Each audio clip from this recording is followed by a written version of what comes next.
रमन और भगत जी। एक दिन रमन भगत जी 1 महीना पहले किताब मांग कर ले गए थे। कमबख्त ने उसे अभी तक नहीं लौटाया। मैं जाकर अपनी किताब ले आऊं। भगत जी के घर पर। हैं, रमन अपनी किताब मांगने आ रहा है। मैंने चीज लेकर लौटाना नहीं सीखा। उसे बातों में लगाकर टरका दूंगा। रमन और भगत जी, मैं अपनी किताब लेने आया हूँ। रमन, देखो मेरा कुत्ता कितना होशियार है। चापू, जाओ अखबार लाओ। चापू अखबार ले आता है। शाबाश। चापू, मेरे जूते लाओ। चापू जूते भी ले आता है। कमाल है। बहुत अच्छे। लीजिए, गरम चाय पीजिए। चापू, जाओ दूसरे कमरे से चाय रखने के लिए स्टूल लाओ। चापू स्टूल के पास पहुंचता है और उसे उठाकर ले आता है। मेरी किताब वह स्टूल पर रखी है और रमन अपनी किताब लेकर वापस चल देता है। बो हो।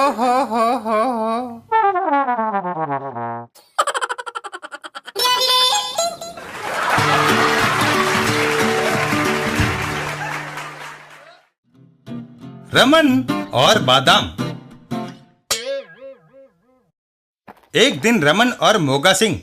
ओए रमन, तुम्हारे हाथ में क्या है? बादाम। मोगा सिंह, मैं इसे तोड़ने के लिए हथौड़ी की तलाश में हूँ। अगर आधा बादाम मुझे देने का वायदा करो तो मैं हथौड़ी दे सकता हूँ। मंजूर है मोगा सिंह। यह सुनकर मोगा सिंह घर के अंदर जाता है। मैं अभी अंदर से लाया। ये लो। रमन हथौड़ी हवा में उठाता है। बादाम अभी टूट जाएगा, लेकिन आओ, हथौड़ी मेरे हाथ पर लगी। मोगा सिंह। ओए रमन, मैं इसे तोड़ता हूँ। मोगा सिंह ट्राई करता है। मोगा सिंह का बादाम परवार और बादाम उछलकर रमन के मुंह पर जा लगता है। ओह, मोगा सिंह मर गया। क्या बात है? पहलवान, बादाम नहीं टूट रहा। लाओ, मैं इसे मुंह से तोड़कर दिखाता हूँ। पहलवान मुंह में बादाम रखकर उसे जोर से दबाता है। टूट गया। नहीं, वह मेरा दांत टूटा है। हैं? ओए!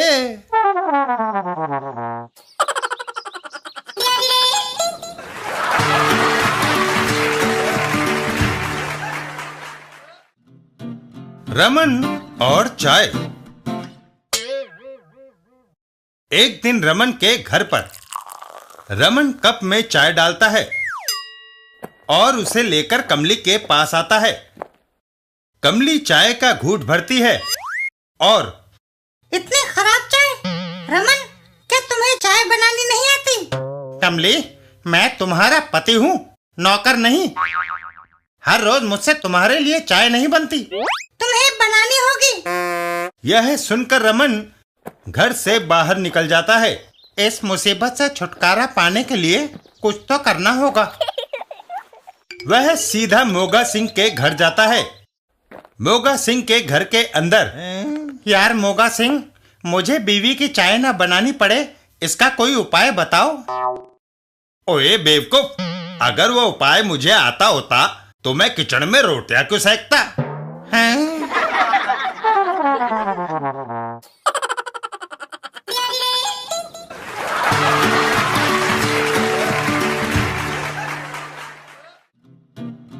रमन और टैक्सी।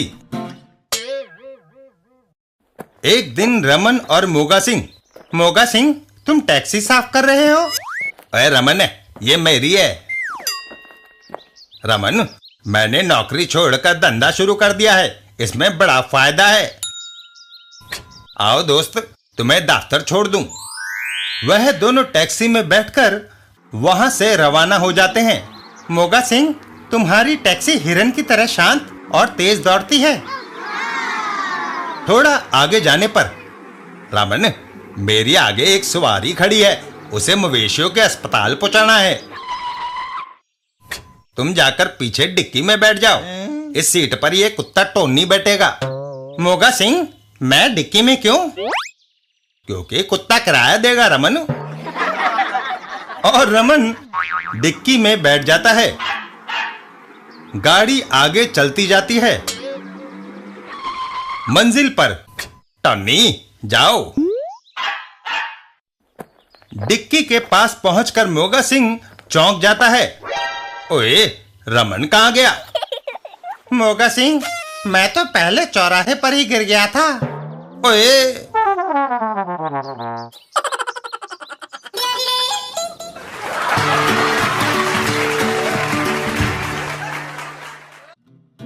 रमन और बस पकड़ना।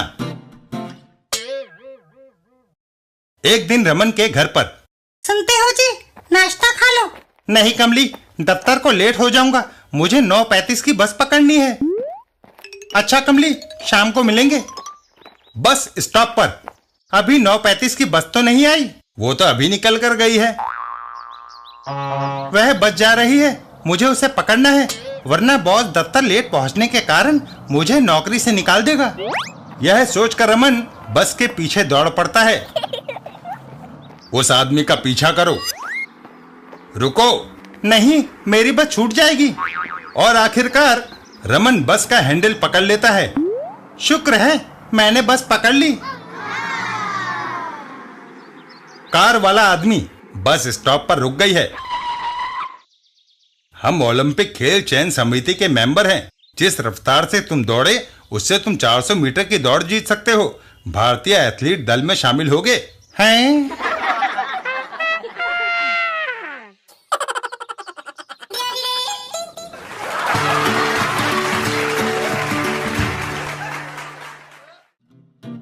रमन और केबल टीवी। एक दिन रमन के दरवाजे की घंटी बजती है। दूसरे कमरे से रमन। कमली, कौन आया है? केबल टीवी ऑपरेटर्स, वे अपनी मासिक फीस लेने आए हैं। रमन दरवाजे की ओर बढ़ता है। ठहरो, मुझे इनसे कुछ शिकायत है। रमन और केबल वाले। स्टार प्लस धुंधला आता है। म्यूजिक चैनल का ऑडियो खराब है। स्पोर्ट्स चैनल बीच में गायब हो जाती है। तुम CNN चैनल क्यों नहीं दिखाते? दूसरे केबल ऑपरेटर्स स्टार मूवीज दिखाते हैं। BBC चालू करो। तुम जो हिंदी फिल्में दिखाते हो, उनके कैसेट्स घिसे हुए होते हैं और वे फिल्में पुरानी और बोर होती हैं। यह लो फीस के पैसे। आज मेरी पसंद की फिल्मों के कैसेट्स, करण अर्जुन, सुरक्षा, गोपी किशन दिखाना ना भूलना, याद रखना। घर के बाहर आकर केबल ऑपरेटर्स। अब ये रुई कानों से निकाल दें।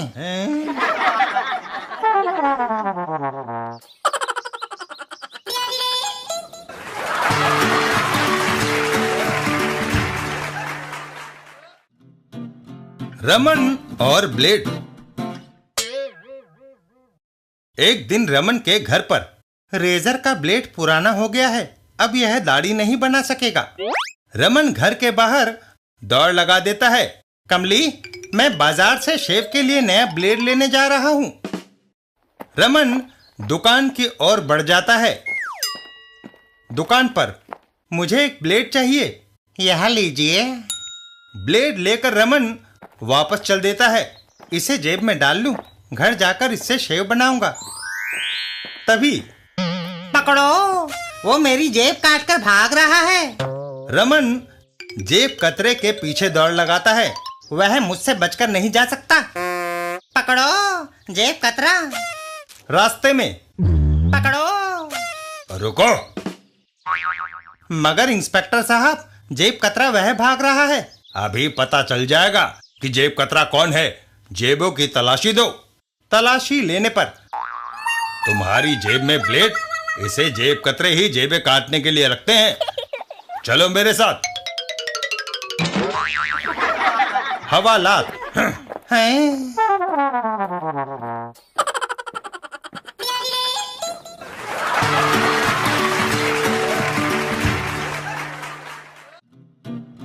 रमन और क्रिसमस पर। एक दिन रास्ते में। रमन, कहाँ जा रहे हो भाई? खलीफा, मैं मिस्टर डिसूजा को क्रिसमस की बधाई देने जा रहा हूँ। अब मैं चाचा गफूर मियाँ को नया मकान बनने की खुशी में मुबारकबाद देने जा रहा हूँ। हमें जो चीजें मिलेंगी हम आधी आधी बांट लेंगे। ठीक है, इस लेटर बॉक्स के पास मिलेंगे।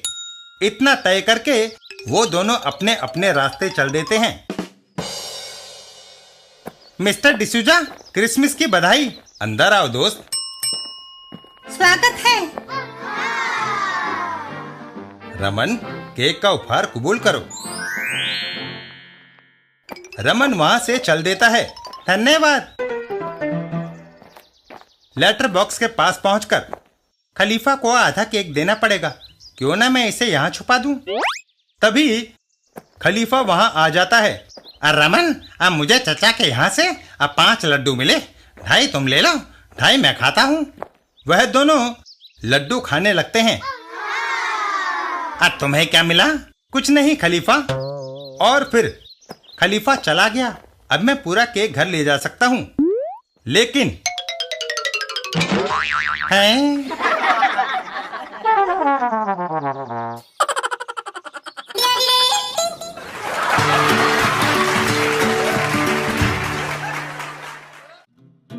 रमन और डाइटिंग। एक दिन रमन के घर पर। सुनते हो जी, आज मेरी माँ आने वाली है। जाकर बाजार से पनीर, गोभी, अंडे, टमाटर, बैंगन, मटर और मिठाई ले आओ। क्यों? जब मेरी माँ आई थी तो तुमने मूंग की दाल बनाकर उसे टरका दिया था। जल्दी आना। कुछ देर बाद। लो, मैं सब्जियां और मिठाई ले आया कमली। खाने की बड़ी अच्छी खुशबू आ रही है। थोड़ा मैं खाकर देखूं? नहीं, माँ के लिए खाना कम पड़ जाएगा। कमली, मुझे भूख लगी है। अभी खाना नहीं मिलेगा। कमली, बहुत देर हो गई है। खाना कब मिलेगा? गेस्ट को खिलाकर फिर होस्ट खाता है। तभी कमली की माँ आ जाती है। बेटी, मम्मी, देखो मैंने तुम्हारे लिए कितनी लजीज डिशेस बनाई हैं। पर मैं खाना नहीं खाऊंगी बेटी। डॉक्टर ने मुझे डाइटिंग की सलाह दी है।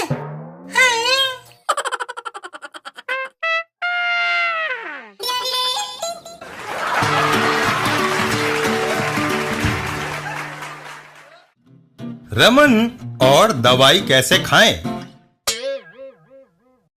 एक दिन रमन के घर पर। कमली, मैं चिट्ठी लेटर बॉक्स में डालने जा रहा हूं। रास्ते में अरे, ये तो गप्पू की आवाज है। गप्पू, सिसकियां क्यों भर रहे हो? रमन, मेरे सिर में दर्द है। तो सरदर्द की दवा क्यों नहीं लेते? डॉक्टर ने ये गोली दी है, लेकिन ये कड़वी है, खाई नहीं जाती। देखो, पहले थोड़ी मिठाई जैसे पेड़ा खा लो, फिर गोली खाओ, आखिर में फिर पेड़ा खा लो। इस तरह मुंह कड़वा नहीं होगा। वाह रमन। इतना कहकर रमन वहां से चल देता है। मैं चिट्ठी डालकर आता हूँ। उम्मीद है तब तक तुम दवाई खा चुके होगे गप्पू। रमन लेटर बॉक्स में चिट्ठी डालता है और वापस चल देता है। देखूं गप्पू ने दवाई खाई है या नहीं। गप्पू के घर पर। अरे, दवाई की एक गोली खाने के लिए इतने सारे पेड़े। रमन, ये पहले खाने के हैं, गोली के बाद खाने के वह पेड़े हैं। आए।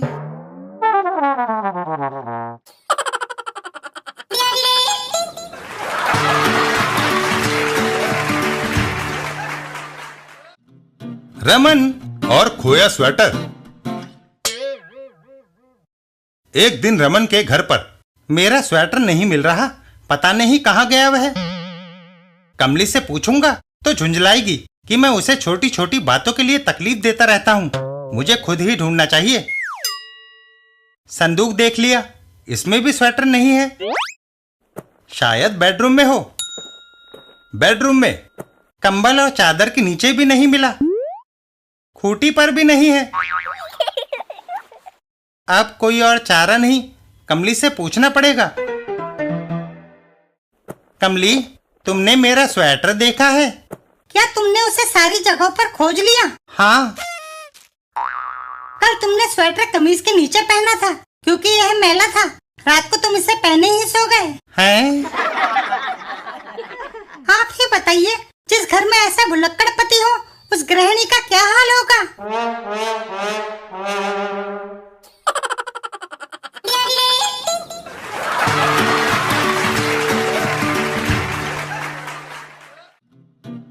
रमन और फैशन मॉडल।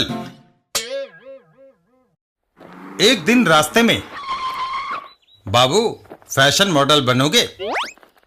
फैशन गारमेंट्स के एडवर्टाइजमेंट के लिए हमारी कंपनी को एक मॉडल की तलाश है। अगर तुम चाहते हो कि लाखों लोग तुम्हें टीवी पर देखें तो कार में बैठ जाओ। रमन कार में बैठ जाता है और कार वहां से चल देती है। स्टूडियो में रमन की शूटिंग होती है। थोड़ी देर बाद, लोग मेरी परवाह नहीं करते थे, अब जब मुझे टीवी पर देखेंगे तो मेरी कदर जान जाएंगे। कुछ दिन बाद, अरे आज सवेरे ही टीवी चला रहे हो? कमली, मैंने जिस एडवर्टाइजमेंट के लिए मॉडलिंग की थी वह टीवी पर आने वाला है। रमन टीवी ऑन करके सामने बैठ जाता है। यह खराब लिबास वाला आदमी है जिसने हमारी कंपनी के कपड़े नहीं पहने हैं। और ये जनाब स्मार्ट हैं क्योंकि इन्होंने हमारी कंपनी की शूटिंग पहनी है।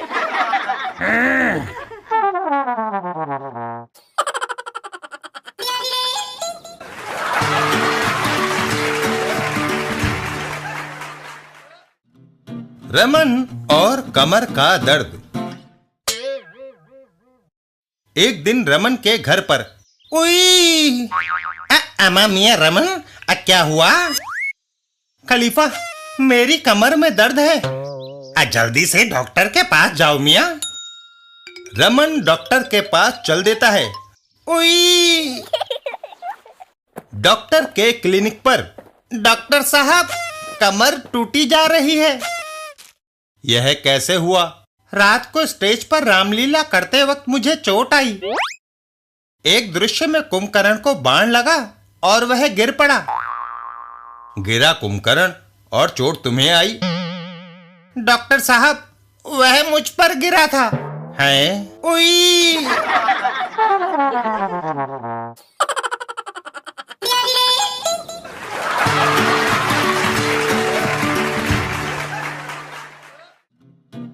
रमन और फटी कमीज।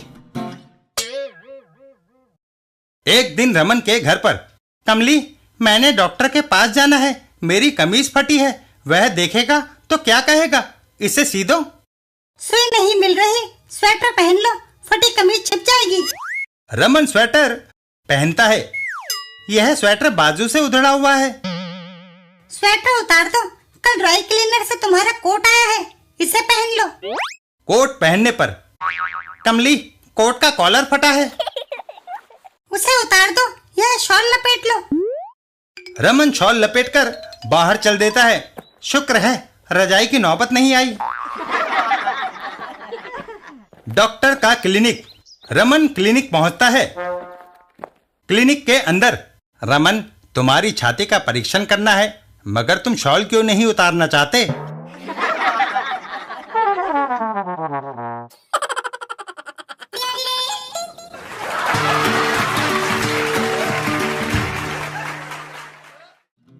रमन और किंग कॉन्ग। एक दिन खलीफा और मोगा सिंह। खलीफा, आओ दोस्त, रमन को दिवाली मुबारक कहने चले। ठीक है मोगा सिंह। थोड़ी दूरी पर, पहलवान किंग कॉन्ग, लो मिठाई खाओ। डोलड्रम, अपना काम बताओ। मेरा वह मकान किराएदार रमन खाली नहीं करता, उसका सामान उठाकर बाहर फेंक दो। किंग कॉन्ग रमन के घर की ओर बढ़ जाता है। ये काम मेरी छोटी उंगली कर देगी। घर के अंदर रमन, कमली, दूर हट जाओ, यह खतरनाक एटम बम है। जलता हुआ बम और किंग कॉन्ग की एंट्री। बम एक जोरदार धमाके के साथ फट पड़ता है। ओह! और फिर रमन, दिवाली मुबारक भाई। ओए रमन, दिवाली मुबारक ओए।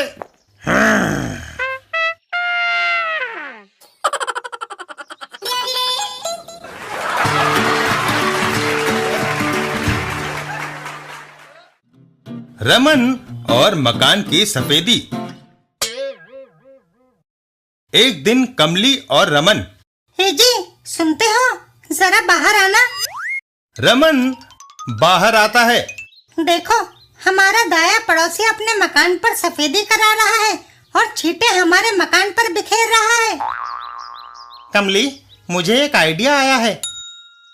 अभी देखना, मैं जरा बाएं पड़ोसी मोगा सिंह से बात कराऊं। मोगा सिंह, मौसम अच्छा है, क्यों नहीं तुम अपने मकान पर सफेदी कर लेते? और रमन, मशवरा अच्छा है। और मोगा सिंह सीढ़ी पर चढ़कर मकान की सफेदी शुरू कर देता है।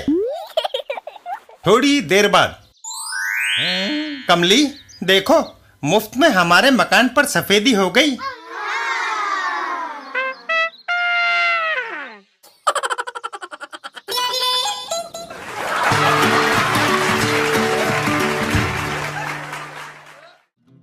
रमन और विदेश का आकर्षण।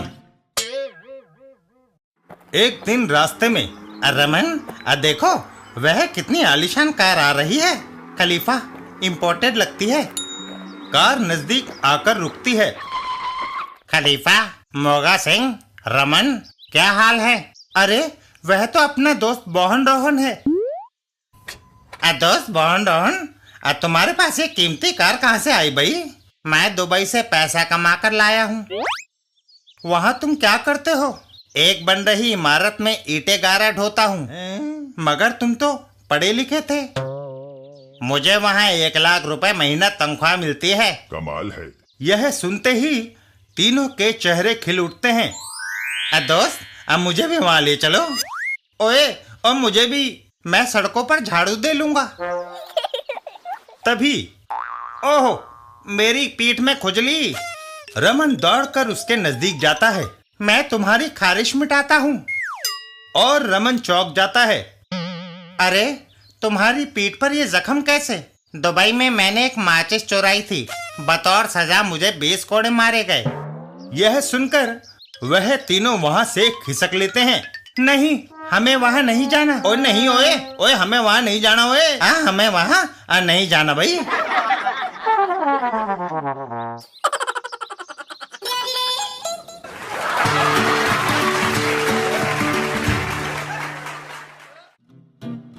रमन और सहायता। एक दिन रमन और खलीफा। खलीफा, रात देर तक ताश खेलते रहे, सुबह नींद जल्दी नहीं खुली। रमन, अच्छा हुआ तुम यहीं रुक गए, सारी रात बारिश होती रही भाई। रमन दरवाजे की ओर बढ़ता है। खलीफा, अब मैं चलता हूँ, मेरी बीवी मेरा इंतजार कर रही होगी। दरवाजा खोलते ही, ओह, बाहर सड़कों में पानी भरा है। खलीफा, रमन, अब बाढ़ का पानी अंदर आ गया है, छत पर चलो। छत पर? छत पर हम सुरक्षित हैं। कुछ देर बाद, खलीफा, मुझे भूख लगी है, घर में खाने को तो कुछ नहीं बचा। अब वह हेलीकॉप्टर बाढ़ पीड़ितों की मदद के लिए अनाज फेंक रहा है। रमन, ये बोरी हमारे लिए है। तभी वह बोरी सीधा खलीफा के ऊपर आ गिरती है। आई हैं?